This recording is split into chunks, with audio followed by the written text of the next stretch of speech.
ദൈവത്തിൻ്റെ അതിപരിശുദ്ധമായ നാമം വാഴ്ത്തപ്പെടുമാറാകട്ടെ. അനുഗ്രഹപ്രദമായ ഈ നല്ല നിമിഷത്തിനായിട്ട് നമുക്ക് ദൈവത്തെ നന്ദിയോടെ സ്തുതിക്കാം. ഇന്ന് നമ്മൾ ദൈവത്തിൻ്റെ മാറ്റമില്ലാത്ത വചനം ശ്രവിപ്പാൻ തക്കവണ്ണം കടന്നു പോകുന്നു. ദൈവികമായിട്ടുള്ള ഒരനുഗ്രഹം നിങ്ങളിൽ ഉണ്ടാകുവാൻ തക്കവണ്ണം ദൈവം നമ്മെ ഓരോരുത്തരെയും സഹായിക്കുമാറാകട്ടെ. ഈ ദൈവത്തിൻ്റെ വചന പരമ്പരയിലേക്ക് സ്വാഗതം ചെയ്യുന്നു. ഇന്ന് ഞാൻ നിങ്ങളോട് സംസാരിപ്പാൻ തക്കവണ്ണം താല്പര്യപ്പെടുന്നത് A stone and A new name എന്നതിനെക്കുറിച്ചാണ്.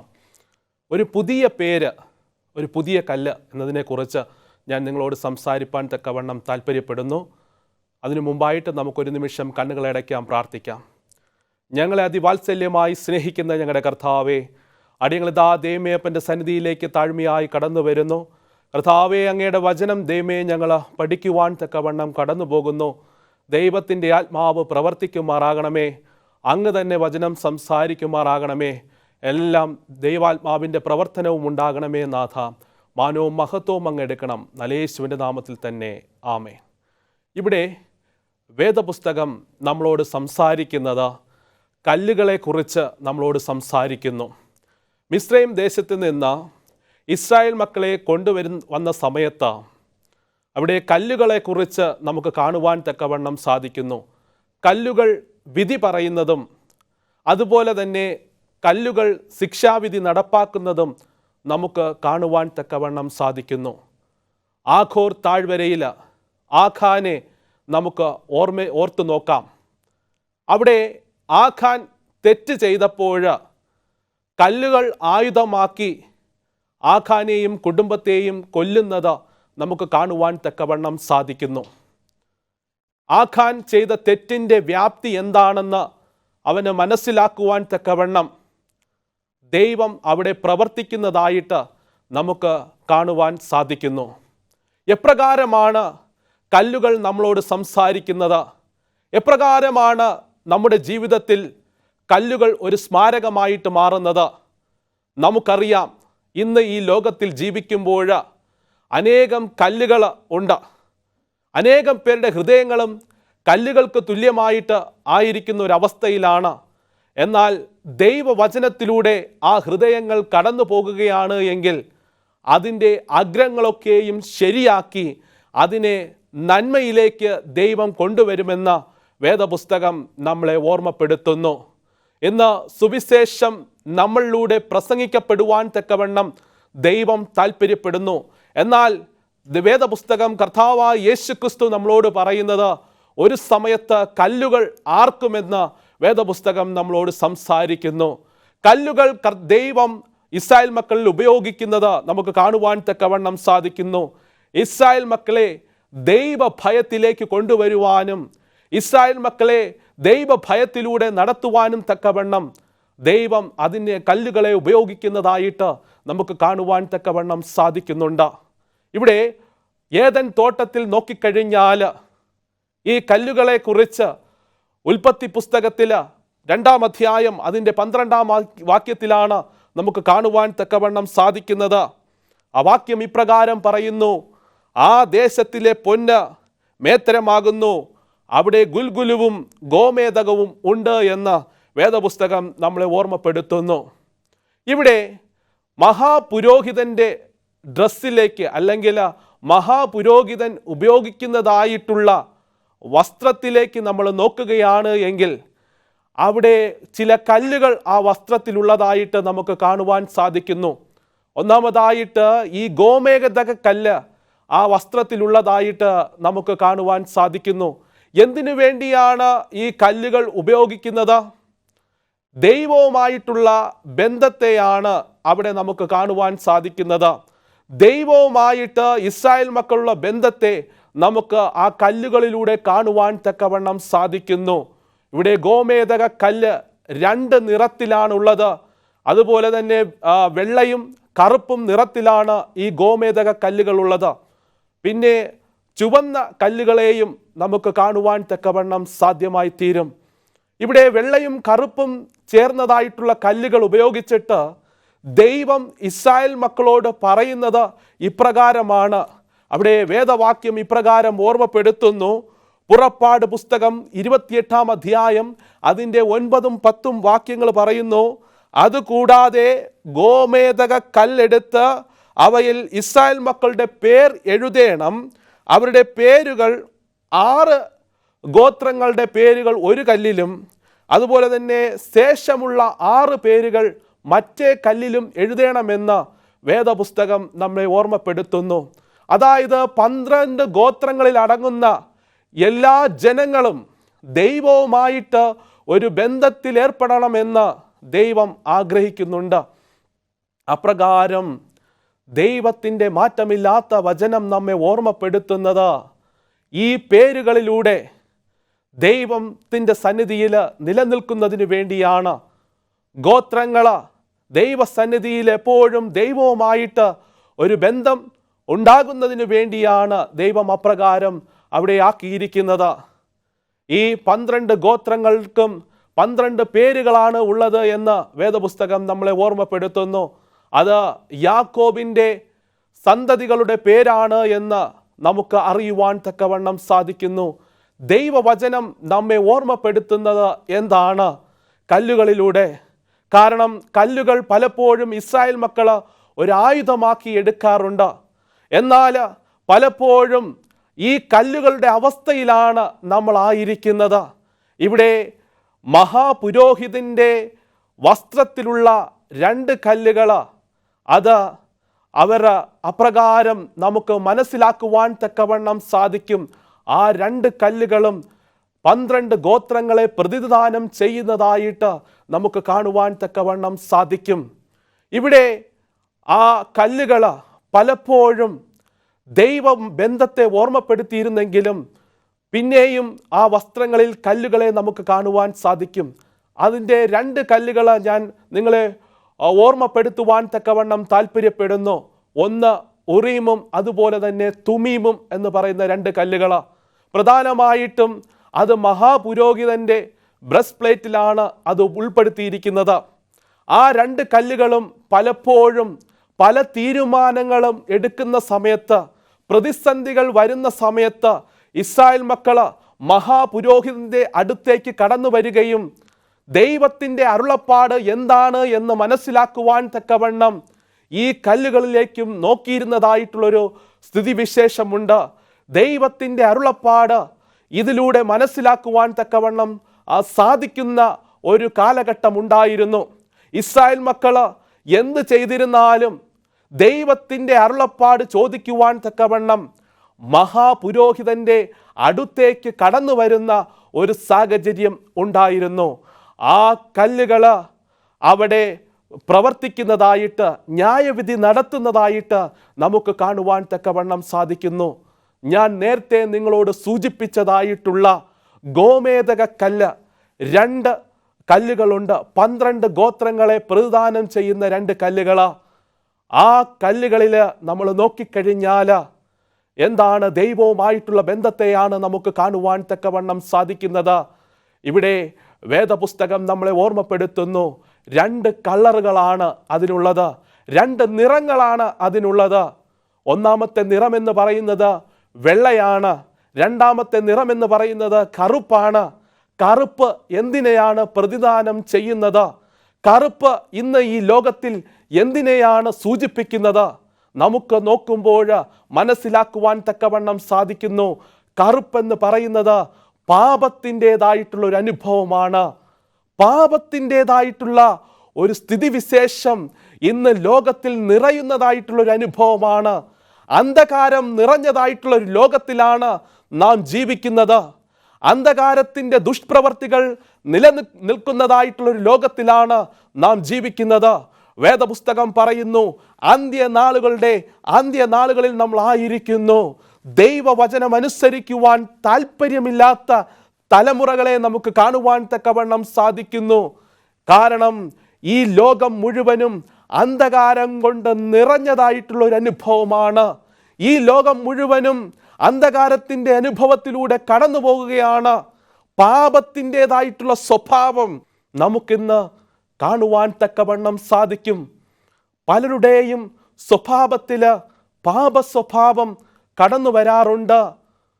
ഇവിടെ നോഹയുടെ കാലഘട്ടത്തിലേക്ക് നമ്മൾ നോക്കുമ്പോൾ എപ്പോഴും ദൈവത്തിൻ്റെ ജനമെന്ന് പറയുകയും എന്നാൽ വക്രത നിറഞ്ഞതായിട്ടുള്ളൊരു തലമുറ നിലനിന്നതായിട്ടുള്ളൊരു കാലഘട്ടമായിരുന്നു നോഹയുടേത്. അതുപോലെ തന്നെ ആകും മനുഷ്യപുത്രൻ്റെ വരവിൻ്റെ കാലഘട്ടത്തിലുമെന്ന് വേദപുസ്തകം നമ്മളെ ഓർമ്മപ്പെടുത്തുന്നു. ഇന്ന് നമ്മൾ എവിടെ നോക്കിയിരുന്നാലും പാപത്തിൻ്റെ അഴുക്കുചാലിൽ വീണുകൊണ്ട് പാപത്തിനു വേണ്ടി പ്രവർത്തിക്കുന്ന അനേകം ആളുകളെ നമുക്ക് കാണുവാൻ തക്കവണ്ണം സാധിക്കുന്നു. എന്നാൽ നമ്മൾ വെള്ളക്കല്ലിനെ കുറിച്ച് പറയുകയാണ് എങ്കിൽ വെള്ളക്കല്ലിൻ്റെ അവസ്ഥ എന്താണ്? നമുക്കറിയാം, വെള്ളയെന്ന് പറഞ്ഞാൽ നീതിയുടെ നിറമാകുന്നു, അത് ദൈവത്തിൻ്റെ പൈതലിൻ്റെ നിറമാകുന്നു എന്ന് വേദപുസ്തകം നമ്മളെ ഓർമ്മപ്പെടുത്തുന്നു. വെള്ളയുടെ ഒരു അനുഭവത്തിലേക്ക് കടന്നു വരുന്ന ഒരു സാഹചര്യം നമ്മളിൽ ഉണ്ടാകണം.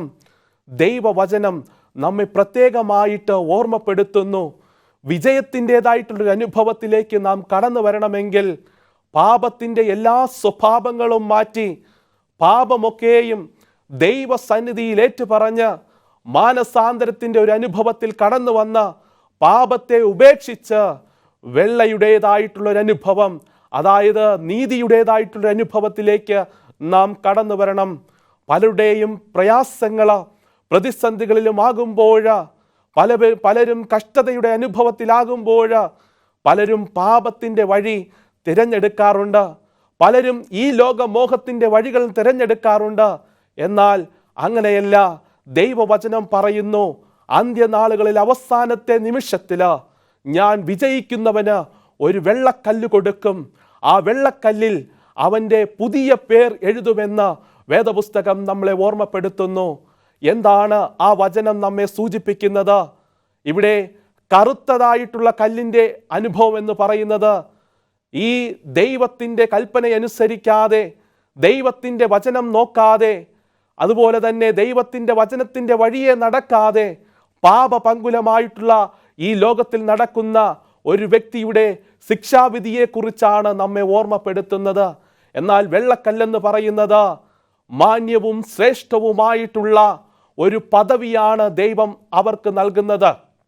അവർ സ്വർഗത്തിലേക്ക് കടക്കുമ്പോൾ അവർക്ക് പുതിയൊരു പേരുണ്ടാകും. ആ വിജയത്തിൻ്റെതായിട്ടുള്ള പേരാണ് ഇവിടെ വേദപുസ്തകം നമ്മളെ ഓർമ്മപ്പെടുത്തുന്നത്. വെളിപ്പാട് പ്രവചനം 2-ാം അധ്യായം അതിൻ്റെ 17-ാമത്തെ വാക്യം ഇപ്രകാരം നമ്മോട് സംസാരിക്കുന്നു. ആത്മാവ് സഭകളോട് പറയുന്നത് എന്തെന്നാൽ, ചെവിയുള്ളവൻ കേൾക്കട്ടെ.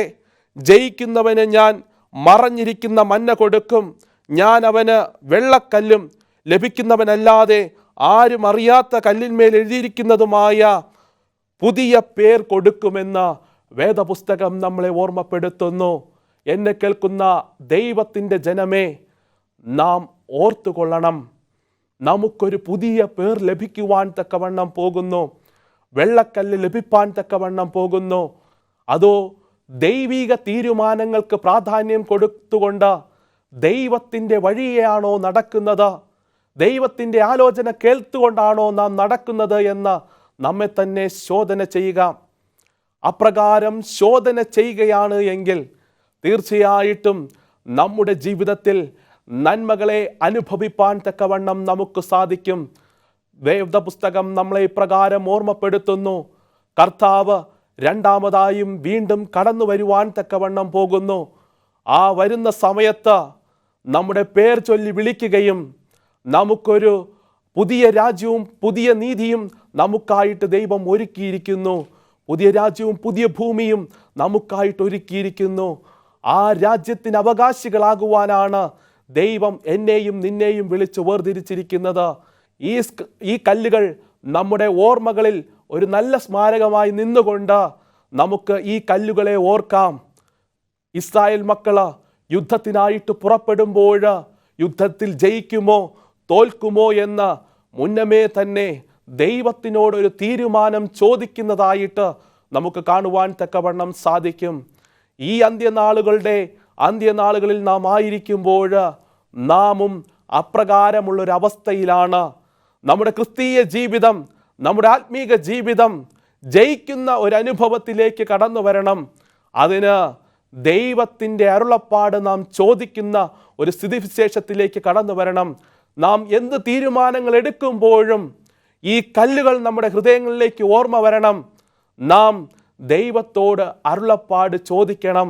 ദൈവത്തിൻ്റെ തീരുമാനം എന്താണ് എന്ന് മനസ്സിലാക്കിക്കൊണ്ട് അതിൻ പ്രകാരം നമ്മുടെ തീരുമാനങ്ങളെ ക്രമീകരിച്ചുകൊണ്ട് മുന്നോട്ട് പോകുന്ന ഒരവസ്ഥയിലേക്ക് നാം കടന്നു വരണം. നാം കർത്താവായ യേശു ക്രിസ്തുവിൻ്റെ ക്രൂശിൽ നാം ഇതിനകം വിധിക്കപ്പെട്ടു എന്ന് നമുക്കറിയാം. നമ്മുടെ പാപങ്ങൾക്ക് വേണ്ടി കർത്താവായ യേശു ക്രിസ്തു കാൽവറി ക്രൂശിൽ യാഗമായി. കർത്താവായ യേശു ക്രിസ്തു നമ്മുടെ പാപങ്ങൾക്ക് വേണ്ടിയാണ് കാൽവറി ക്രൂശിൽ യാഗമായി തീർന്നത്. നാം മരിക്കുന്നതിന് പകരം അവൻ നമുക്ക് വേണ്ടി മരിച്ചു. തൻ്റെ ജീവനെ തന്നെ നമുക്ക് വേണ്ടി നൽകി. എന്തിനു വേണ്ടിയാണ്? നാം അവൻ്റെ സ്വർഗരാജ്യം അവകാശമാക്കുന്നതിന് വേണ്ടിയാണ്. എന്തിനു വേണ്ടിയാണ്? അവൻ ഓരോ നിമിഷവും അവൻ്റെ പരിശുദ്ധാത്മാവ് നമ്മളോട് അവൻ സംസാരിച്ചു കൊണ്ടിരിക്കുന്നത് നന്മ തിന്മകളെ തിരിച്ചറിഞ്ഞ് നന്മയുടെ പാതയിൽ നടക്കുന്നതിനും അതുപോലെ തന്നെ കർത്താവിൻ്റെ വരവിന് വേണ്ടി ഒരുങ്ങുന്നതിനും വേണ്ടിയാണ് നമ്മളോട് സംസാരിക്കുന്നത്. ഇന്ന് ഈ കല്ലുകൾ ഇസ്രായേൽ മക്കളോട് സംസാരിച്ചിരുന്നു. ഇസ്രായേൽ മക്കളും ദൈവവുമായിട്ട് ഒരു ബന്ധമുണ്ടായിരുന്നു. ആ ഒരു അനുഭവം നമ്മുടെ ജീവിതങ്ങളിലും ഉണ്ടായിരിക്കണം. ദൈവവുമായിട്ട് നല്ലൊരു ബന്ധം സ്ഥാപിച്ച് ഒരു പുതിയ പേരെഴുതുന്ന ആ വെള്ളക്കല്ല് നമുക്കും ലഭ്യമാകട്ടെ. നമ്മളും അപ്രകാരം അതിനു വേണ്ടി ഒരുങ്ങുന്ന ഒരനുഭവത്തിലേക്ക് വരുവാൻ തക്കവണ്ണം ദൈവം നമ്മെ ഓരോരുത്തരെയും സഹായിക്കുമാറാകട്ടെ. ഓരോ ദൈവവചനം നാം കേൾക്കുമ്പോഴും നമ്മുടെ ഹൃദയത്തിൽ ഒരു മാറ്റത്തിൻ്റെ അനുഭവം ഉണ്ടാകണം. ഒരു രൂപാന്തരം അതുണ്ടാക്കണം. ആ രൂപാന്തരം ഉണ്ടായെങ്കിൽ മാത്രമേ നമുക്ക് ദൈവവുമായിട്ട് നല്ലൊരു ബന്ധത്തിൽ വരുവാൻ തക്കവണ്ണം സാധിക്കുകയുള്ളൂ. പലരും വിചാരിക്കുന്നു, ദൈവത്തിൻ്റെ വചനം ഇത്രയും നാൾ ഞാൻ കേട്ടിരിക്കുന്നു, ദൈവം വരുമെന്ന് ഞാൻ കാത്തുകൊണ്ടിരിക്കുന്നു. എന്നാൽ എന്തുകൊണ്ടാണ് അത് സംഭവിക്കാത്തത്? നാം ഈ ഭൂമിയിലേക്ക് നോക്കുമ്പോൾ ദൈവത്തിൻ്റെ വരവിന് മുൻപായിട്ടുള്ള സൂചനകൾ, ഇതൊക്കെ സംഭവിക്കുമെന്നുള്ള സൂചനകൾ നമ്മെ ഓർമ്മപ്പെടുത്തുന്നു. ദൈവവചനം പറയുന്ന സൂചനകൾ ഇപ്പോൾ ഭൂമിയിൽ സംഭവിച്ചു കൊണ്ടിരിക്കുന്നു. അത് നമ്മൾ ഓർത്തുകൊള്ളണം. അപ്രകാരം സംഭവിക്കുമ്പോൾ ദൈവത്തിൻ്റെ വരവ് ഏറ്റവും അടുത്തിരിക്കുകയാണ്. ഇപ്പോൾ ദൈവസന്നിധിയിൽ ന്യായവിധി നടന്നുകൊണ്ടിരിക്കുകയാണ്.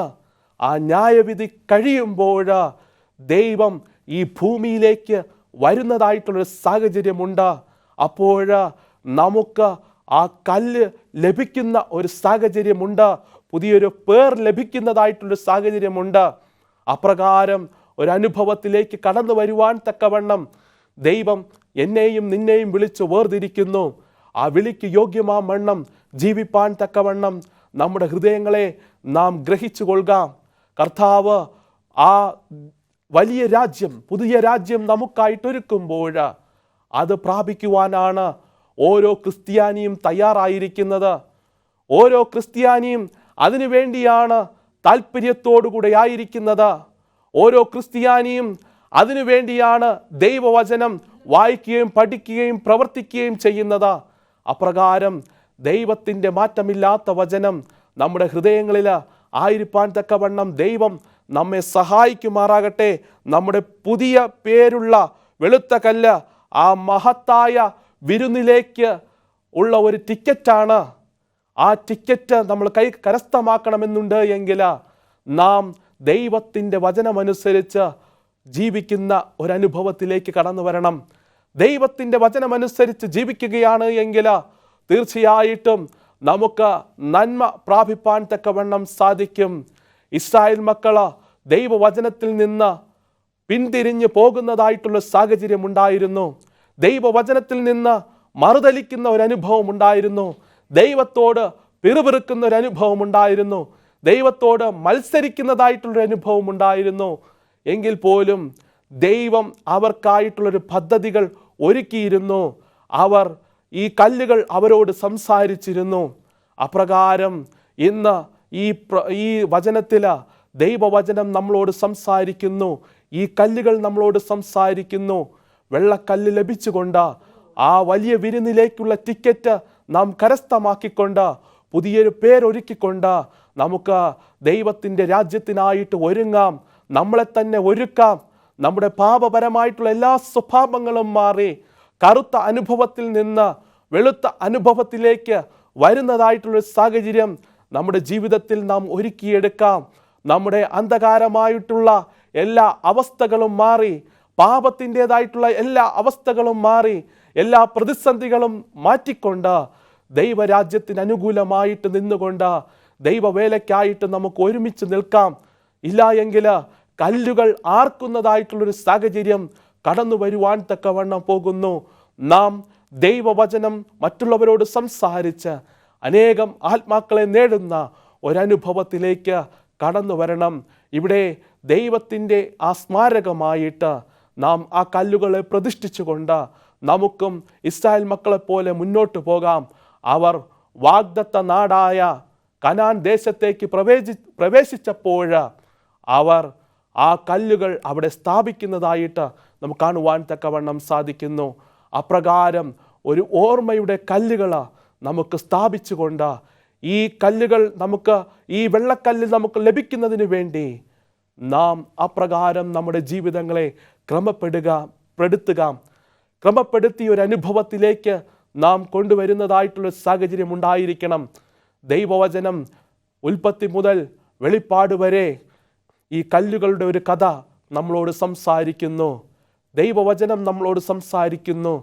നാം അത് ഓർത്തെടുത്തുകൊണ്ട് നമ്മുടെ ജീവിതങ്ങളെ അതിനുവേണ്ടി ക്രമീകരിക്കുമ്പോൾ തീർച്ചയായിട്ടും ദൈവം നമ്മെ സഹായിക്കും. ദൈവം നമ്മെ അനുഗ്രഹിക്കും. ദൈവം നമ്മെ വഴി നടത്തുന്ന ഒരു സാഹചര്യം ഉണ്ടാകുന്ന ഇടയ്ക്ക് നമ്മൾ അപ്രകാരം നമ്മുടെ ജീവിതങ്ങളെ ക്രമപ്പെടുത്തുക. ദൈവവചനം ഇപ്രകാരം നമ്മളെ ഓർമ്മപ്പെടുത്തുന്നു. ന്യായവിധിയുടെ കാലഘട്ടത്തിലൂടെയാണ് നാം കടന്നു പോകുന്നത്. എങ്കിലും ആ ന്യായവിധിയിൽ പെടാതെ നമുക്ക് വേണ്ടി കർത്താവായ യേശു ക്രിസ്തു സ്വന്തം ജീവനെ തന്നെ നൽകിയിരിക്കുന്നു. നമ്മുടെ കർത്താവായ യേശു ക്രിസ്തു നമുക്ക് വേണ്ടി പക്ഷപാതം ചെയ്തുകൊണ്ടിരിക്കുന്നു. അവൻ വേഗം വരുവാൻ തക്കവണ്ണം പോകുന്നു. നമുക്കായിട്ട് ഒരു വിരുന്ന് ഒരുക്കുവാൻ തക്കവണ്ണം പോകുന്നു. ആ വിരുന്നിൽ പങ്കാളികളാകണമെന്നുണ്ട് എങ്കിൽ നമ്മുടെ കയ്യിൽ വെള്ളക്കല്ലും പുതിയൊരു പേരും ഉണ്ടായിരിക്കണം. അപ്രകാരം അത് ലഭിപ്പാൻ തക്കവണ്ണം നമ്മുടെ ജീവിതങ്ങളെ നാം ക്രമപ്പെടുത്തുക. ദൈവവചനം ആവോളം വായിക്കുകയും ദൈവിക കാര്യങ്ങൾക്ക് പ്രാധാന്യം നൽകുകയും കൂട്ടായ്മകളിൽ പങ്കെടുക്കുകയും അപ്രകാരം നമ്മുടെ ജീവിതങ്ങളെ ക്രമപ്പെടുത്തി മുന്നോട്ട് പോകുമ്പോൾ തീർച്ചയായിട്ടും ആ സ്വർഗരാജ്യത്തിന് അവകാശികളാകുവാൻ തക്കവണ്ണം ദൈവം നമ്മെ സഹായിക്കും. ദൈവം നമ്മെ കരുതും.